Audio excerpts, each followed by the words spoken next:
Good morning, students. Now, next chapter, molecular basis of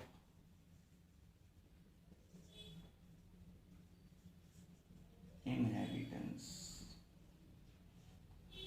Molecular basis of inheritance. हमने last chapter जो complete किया है, जिसमें हमने बेसिक प्रिंसिपल्स पढ़े थे बेटा, कि कैरेक्टर कैसे पेरेंट्स से बच्चों तक आते हैं, मेंडल के फैक्टर्स पढ़े और पोस्ट मेंडेलियन जेनेटिक्स भी पढ़े। बट अब इसके बाद हमारा इंटरेस्ट है कि जो मेंडल ने कहा था कि फैक्टर्स आते हैं, वो एक्चुअली हैं क्या, कहाँ हैं, उनका केमिकल नेचर क्या है, उनकी केमिस्ट्री क्या है, मतलब वो कौन सा केमिकल है जो हमें कैरेक्टर दे रहा है, मतलब हाइट दे रहा है, कलर्स दे रहा है, शेप दे रहा है, वो कौन कंट्रोल करता है और कैसे करता है। तो हमने क्या ढूंढना है बेटा, genetic material. We are in search of genetic material, कि उसकी केमिस्ट्री क्या है। मेंडल ने ये तो बता दिया कि something is there, factor is there, हम जिसको जीन कह रहे हैं, एक्चुअली उसकी केमिस्ट्री क्या है और वो कैसे रेगुलेट करता है कैरेक्टर्स को, कैसे एक्सप्रेस करता है, कैसे वेरिएशंस आती हैं। सो बेटा, first of all genetic material. What is genetic material?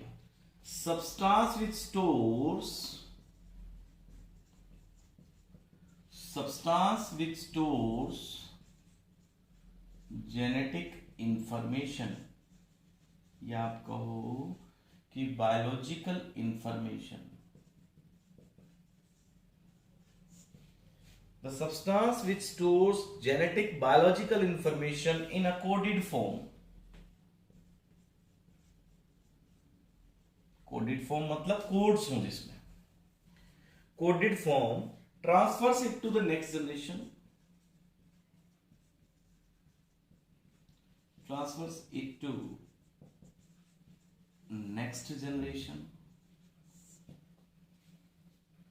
and causes its expression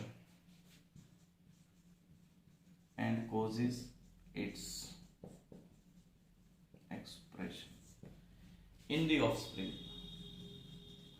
जो बच्चे के अंदर पास होता हो, बच्चे के अंदर कैरेक्टर शो करता हो, जो कोडेड फॉर्म में हो बेटा, और जिसमें वेरिएशंस आ सकती हो, जिसमें बदलाव आ सकते हो, जिसमें म्यूटेशन आ सकती हो, तो इस जेनेटिक मटेरियल को हमने सर्च करना है। तो पहले तो हमें पता हो ना कि हम किसको सर्च कर रहे हैं। अब मैंने सेल में, हमें पता है कि दोनों पेरेंट से सेल आती है ना, एक स्पर्म आता है, एक ओ आता है। चलो, ये हमें जब कंफर्म हुआ कि यहां से ये स्पर्म आ रहा है जी, ये ओ आ रहा है, अब जो कुछ भी है वो इसके अंदर है। ऑब्वियसली वो जो इसके अंदर है वो कैसा होगा, उसके क्या फीचर्स होने चाहिए। अभी जैसे मैंने आपको बताया, वो कोडेड फॉर्म में हो, वो आगे पास हो जाए ऑफस्प्रिंग में, वहां वो अपने आप को एक्सप्रेस करे। तो अब जिसको आपने ढूंढना है, उसकी रिक्वायरमेंट यानी उसके कैरेक्टरिस्टिक्स क्या होंगे, essential requirements of genetic material, कि जो आप ढूंढ रहे हैं उसकी रिक्वायरमेंट हमने देखनी है। पहला, it should be present in every cell. It should be present in every cell. एक तो ये है कि ये हर सेल में हो। Its amount should be same in all somatic cells. हर सेल में amount should be same in all somatic cell, यानी बॉडी सेल्स के अंदर इसकी अमाउंट सेम रहनी चाहिए। मतलब ऐसा नहीं है कि एक जैसे हाथ वाली सेल में ज्यादा है, ब्रेन वाली में कम है, नहीं, पूरे बॉडी की सेल्स में इसकी अमाउंट, सोमेटिक सेल्स में, समझ रहे हो, सोमेटिक सेल जो सेक्स सेल्स नहीं, इनमें बराबर है। थर्ड बेटा, इट शुड शो डाइवर्सिटी, मतलब ये शुड शो डाइवर्सिटी, ये ऐसा होना चाहिए जो जिसकी वैरायटी ज्यादा हो। अब एक जैसा अगर ये हम सब में हुआ तो हम सब तो एक जैसे होने चाहिए, हमारी शक्ल भी एक जैसी होनी चाहिए, पर नहीं, हम सब में बहुत सारी वेरिएशंस हैं, बहुत सारे बदलाव हैं, इवन एक फैमिली के बच्चों में इतने चेंजेस हैं। तो ये कौन लेके आता है? ये जेनेटिक मटेरियल ही तो लाता है। देखो बेटा, जेनेटिक मटेरियल कौन है? डीएनए है, आप भी जानते हैं, मैं भी जानता हूं। लेकिन डीएनए को सर्च जब किया था तो कैसे सर्च किया था वो देख रहे, मतलब आप ये मान के चलो कि हमें नहीं पता डीएनए द जेनेटिक मटेरियल, हम उस टाइम से चल रहे हैं जब से हमें नहीं पता, तो हम इस तरह बैक से चलते चलते इस कंक्लूजन तक आएंगे कैसे साइंटिस्ट ने इसको प्रूव किया। ये सब चीजें अब हमने इस चैप्टर में पढ़नी है। तो वो जेनेटिक मटेरियल की डाइवर्सिटी होनी चाहिए बेटा। अच्छा, it should be able to duplicate itself, ये बहुत important, should be able to duplicate itself. Duplicate itself का मतलब कि जब सेल 1 से 2 में डिवाइड करती है तो ये अपनी कॉपी कर ले, दोनों सेल्स में इक्वली ट्रांसमिट हो जाए। It should be able to pass into progeny, बच्चों में चला जाए। It should be able to pass to progeny, बच्चों, प्रोजेनी मतलब बच्चों में पास हो जाए। It should be able to store information, able to store information in coded form, ये अपने अंदर मैसेज रख सकता हो, पास कर सकता हो। तो ये जिनमें होगी, ये फीचर्स, ये कैरेक्टरिस्टिक्स जिस मॉलिक्यूल में होंगे हम उसको क्या कहेंगे? Genetic material. सो जेनेटिक मटेरियल की सर्च में हमने ये कंडीशंस फुलफिल करनी है जिसको आप जेनेटिक मटेरियल कहेंगे।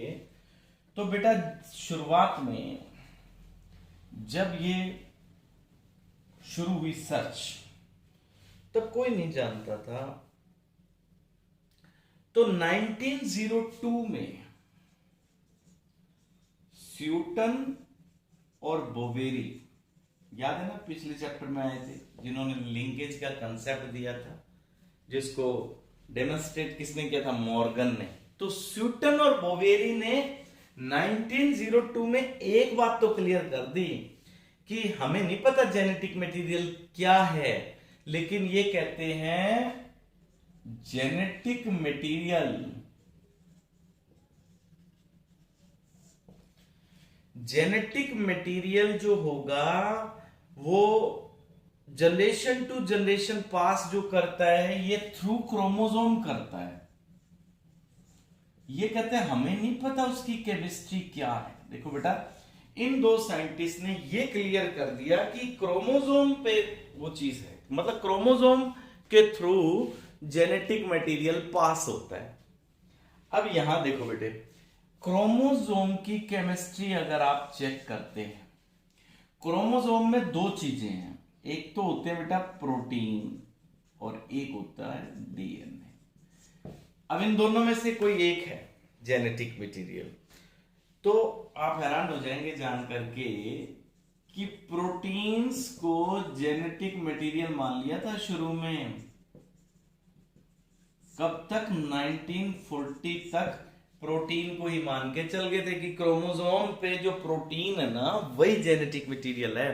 क्योंकि देखो सारी चीजें ये भी तो पूरी कर रहे हैं, हर सेल में, सोमेटिक सेल में है, गेमेटिक सेल में हाफ है, पास हो जाता है बेबी में, सब चीजें वही कोडेड फॉर्म में है, इसके अमीनो एसिड डिफरेंट कोड में लगे हुए, पर एक कंडीशन फुलफिल नहीं कर रहा है।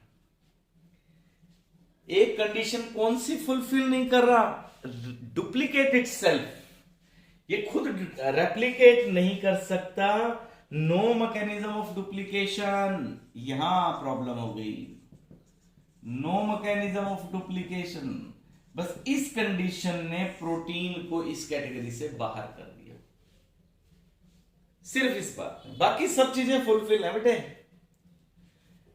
तो फिर हम आए दूसरे मॉलिक्यूल पे।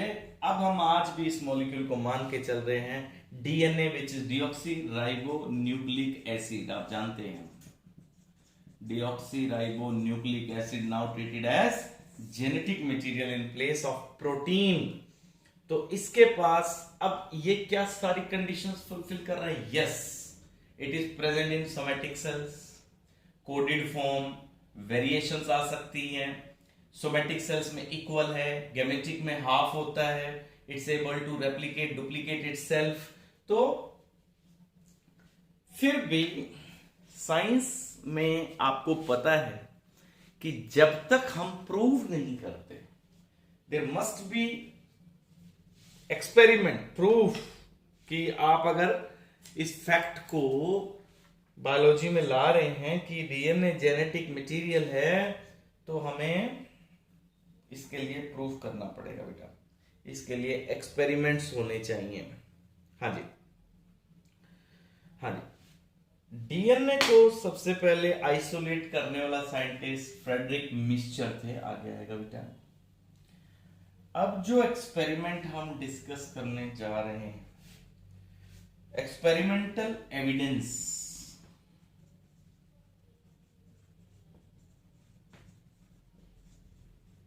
किस बात के एक्सपेरिमेंटल एविडेंस?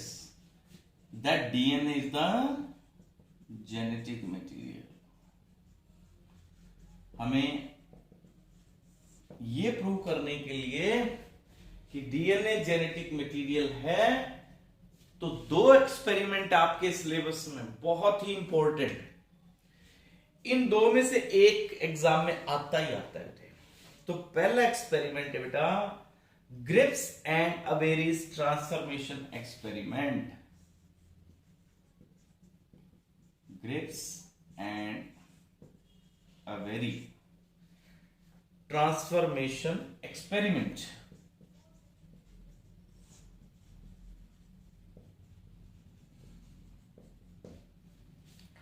सेकेंड है बेटा Hershey and Chase experiment.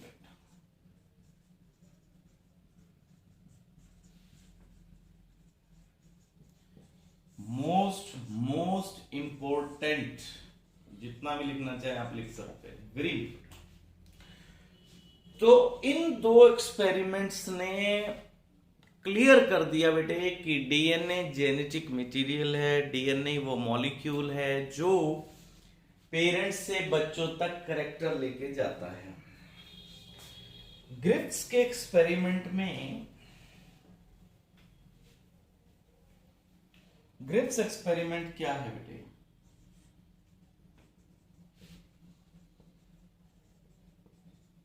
Grips का एक्सपेरिमेंट है, ये एक इंग्लिश बायोलॉजिस्ट थे बेटा।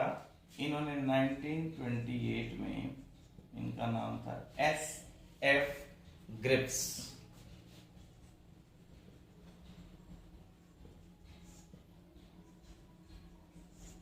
इंग्लिश बैक्टीरियोलॉजिस्ट है। इन्होंने एक्सपेरिमेंट किया एक बैक्टीरिया के साथ। इनका एक्सपेरिमेंट किसके साथ है? स्ट्रेप्टोकोकस निमोनियाई। स्ट्रेप्टोकोकस निमोनियाई जो कि डैप्लोकोकस है, इस पे इन्होंने एक्सपेरिमेंट किया। ये कौन है, क्या करता है ये बैक्टीरिया? ये वो बैक्टीरिया बेटा जो निमोनिया कॉज करता है, कॉजेस निमोनिया। किन में करता है? मैमल्स में। ये मैमल्स में ये बैक्टीरिया निमोनिया कॉज करता है, जिसमें ह्यूमन भी है। इस बैक्टीरिया की दो स्ट्रेन होती हैं बेटा। इस बैक्टीरिया की हमें दो स्ट्रेन्स मिलती हैं, जिनमें से एक है बेटा स्मूथ और दूसरी है बेटा रफ। एक होती है स्मूथ, एक होती है बेटा रफ। अब जो स्मूथ वाला बैक्टीरिया है, स्मूथ जो होती है वो विरुलेंट स्ट्रेन होती है। विरुलेंट स्ट्रेन, इसको एस स्ट्रेन भी कहते हैं। ये किल कर सकते हैं बेटा। जो दूसरा है अच्छा, एस स्ट्रेन जो है ये, इसके ऊपर एक प्रोटेक्शन होती है पॉलीसेकेराइड कैप्सूल की, ये साथ में लिखना आपने, प्रोटेक्टेड बाय पॉलीसेकेराइड कैप्सूल, इस एस वाले के पास सेट है। तो इसको अगर मीडियम पे आप ग्रो कराते हो, ये ग्रो करता है और इससे मैमल्स में निमोनिया होता है, अभी मैंने बताया था आपको। दूसरी जो स्ट्रेन है बेटे, दूसरी कौन सी है, रफ वाली। अब रफ वाला जो बैक्टीरिया है जिसको हम कहते हैं आर स्ट्रेन, ये है तो इसी का ही, बट ये हार्मलेस है बेटे, ये हार्मलेस है और इसमें कोई कैप्सूल नहीं है, इट्स विदाउट कैप्सूल। उसके पास कैप्सूल है, एस वाले के पास कैप्सूल है। तो इनको उसने इंजेक्ट किया माइस में, ग्रिफ्स में, और उसके अलग अलग रिजल्ट्स आए, उससे उसने कंक्लूजन लिया। तो आज मैं बस इतना ही करवा रहा हूं, आपने यहां तक ग्रिप्स एक्सपेरिमेंट की इंट्रोडक्शन तक अंडरलाइन करना है, लर्न करना है, और ये लेक्चर नोट करना है आपने अपनी जो लेक्चर नोटबुक है उसमें, ठीक है। और इस चैप्टर को शुरू से ही बेटा अच्छे से तैयार करते हुए चलना है, ठीक है। Thank you, have a nice day.